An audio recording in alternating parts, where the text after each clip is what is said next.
माननीय प्रधानमंत्री जी।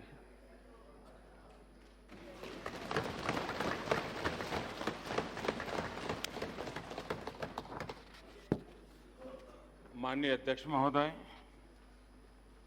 आज मैं आपके बीच देश के लिए बहुत ही महत्वपूर्ण और ऐतिहासिक विषय पर जानकारी देने के लिए विशेष तौर पर उपस्थित हूं।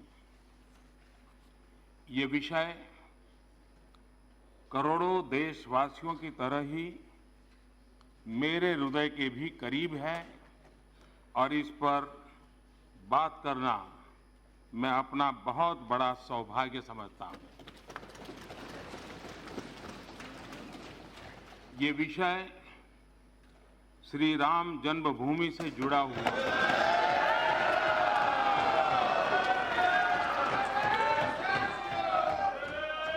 ये विषय है अयोध्या में श्री राम जन्मस्थली पर भगवान श्री राम के भव्य मंदिर के निर्माण से जुड़ा हुआ है। माननीय अध्यक्ष महोदय, 9 नवंबर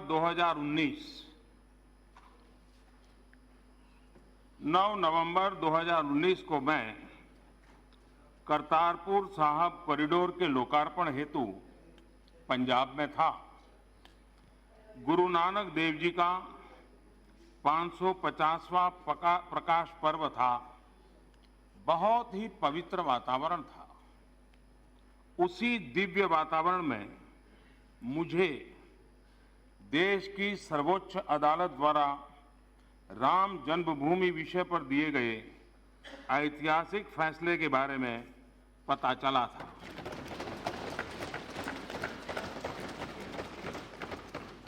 इस फैसले में माननीय सर्वोच्च न्यायालय ने कहा था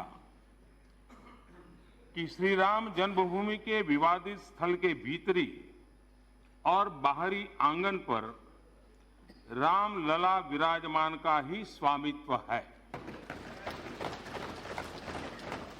माननीय उच्चतम न्यायालय ने अपने आदेश में ये भी कहा था कि केंद्र और राज्य सरकार आपस में परामर्श करके सुन्नी सेंट्रल वक्फ बोर्ड को 5 एकड़ जमीन आवंटित करें। माननीय अध्यक्ष जी, मुझे आज इस सदन को, पूरे देश को ये बताते हुए बहुत ही खुशी हो रही है कि आज सुबह केंद्रीय मंत्रिमंडल की हुई बैठक में सुप्रीम कोर्ट के आदेशों को ध्यान में रखते हुए इस दिशा में महत्वपूर्ण निर्णय लिए गए हैं। मेरी सरकार ने सुप्रीम कोर्ट के निर्देशानुसार श्री राम जन्मस्थली पर भगवान श्री राम के भव्य मंदिर के निर्माण के लिए और इससे संबंधित अन्य विषयों के लिए एक बृहद योजना तैयार की है। सुप्रीम कोर्ट के आदेशों के अनुसार एक स्वायत्त ट्रस्ट श्री राम जन्मभूमि तीर्थ क्षेत्र, ट्रस्ट का नाम होगा श्री राम जन्मभूमि तीर्थ क्षेत्र, श्री राम जन्मभूमि तीर्थ क्षेत्र का गठन करने का प्रस्ताव पारित किया गया है। ये ट्रस्ट अयोध्या में भगवान श्री राम की जन्मस्थली पर भव्य और दिव्य श्री राम मंदिर के निर्माण और उससे संबंधित विषयों पर निर्णय लेने के लिए पूर्ण रूप से स्वतंत्र होगा। माननीय अध्यक्ष जी, माननीय सर्वोच्च अदालत के आदेश अनुसार गहन विचार विमर्श और संवाद के बाद अयोध्या में 5 एकड़ जमीन सुन्नी वक्फ बोर्ड को आवंटित करने का अनुरोध उत्तर प्रदेश सरकार से किया गया। इस पर राज्य सरकार ने भी अपनी सहमति प्रदान कर दी है। माननीय अध्यक्ष जी, भारत की प्राणवायु में, भारत के आदर्शों में, भारत की मर्यादाओं में भगवान श्री राम की महत्ता और अयोध्या की ऐतिहासिकता से, अयोध्या धाम की पवित्रता से हम सभी भली भांति परिचित हैं। अयोध्या में भगवान श्री राम के भव्य मंदिर के निर्माण, वर्तमान और भविष्य में रामलला के दर्शन करने के लिए आने वाले श्रद्धालुओं की संख्या और उनकी भावनाओं को ध्यान में रखते हुए सरकार द्वारा एक और महत्वपूर्ण निर्णय लिया गया है।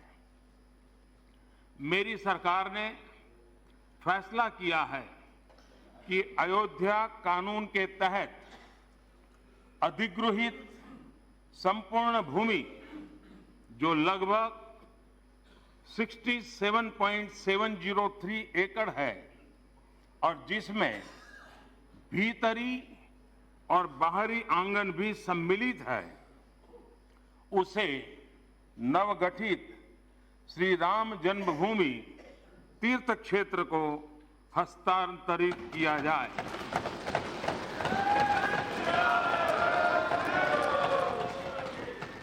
माननीय अध्यक्ष महोदय, 9 नवंबर को राम जन्मभूमि पर फैसला आने के बाद सभी देशवासियों ने अपनी लोकतांत्रिक व्यवस्थाओं पर पूर्ण विश्वास जताते हुए बहुत ही परिपक्वता का उदाहरण दिया था। मैं आज सदन में देशवासियों के इस परिपक्व व्यवहार की भूरी भूरी प्रशंसा करता हूं। माननीय अध्यक्ष जी, हमारी संस्कृति, हमारी परंपराएं हमें वसुधैव कुटुंबकम और सर्वे भवन्तु सुखिनः का दर्शन देती हैं। इसी भावना के साथ आगे बढ़ने की प्रेरणा भी देती हैं। हिंदुस्तान में हर पंथ के लोग, चाहे वो हिंदू हो, मुस्लिम हो, सिख हो, ईसाई हो, बौद्ध, पारसी और जैन हो, हम सभी एक बृहत परिवार के ही सदस्य हैं। इस परिवार के हर सदस्य का विकास हो, वो सुखी रहे, स्वस्थ रहे, समृद्ध बने, देश का विकास हो, इसी भावना के साथ मेरी सरकार सबका साथ, सबका विकास, सबका विश्वास के मंत्र पर चल रही है। आइए इस ऐतिहासिक क्षण में हम सभी सदस्य मिलकर अयोध्या में श्री राम धाम के जीर्णोद्धार के लिए, भव्य राम मंदिर के निर्माण के लिए एक स्वर में अपना समर्थन दें।